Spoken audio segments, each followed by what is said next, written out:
কৃষ্ণ ভাবনামৃতে প্রবেশের পর যে কোনো কিছুই আমার দ্বারা সম্ভব নয়, কেবল তা কৃষ্ণের দয়ার দ্বারা সম্ভব হতে পারে।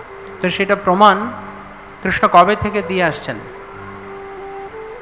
সৃষ্টির প্রারম্ভ থেকে ব্রহ্মাকে পর্যন্ত ছাড়েননি এই শিক্ষা দিতে।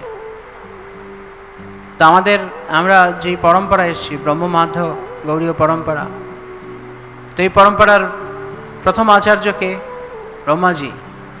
তো ব্রহ্মাজি থেকেই এই চল শুরু হয়েছে, অর্থাৎ আপনাকে শরণাগত হতেই হবে, কৃষ্ণের কাছে আত্মসমর্পণ করতেই হবে। নিজের বিদ্যা বুদ্ধির দ্বারা তো সম্ভব নয়। এটা আমাদের বংশগত রীতি। যেমন অনেক বংশের আদব কায়দা থাকে না, এটা হচ্ছে আমাদের বংশের রীতি। কি রীতি? কিছু জানতে হবে তো সামনে পড়তে হবে, প্রণিপাতে না।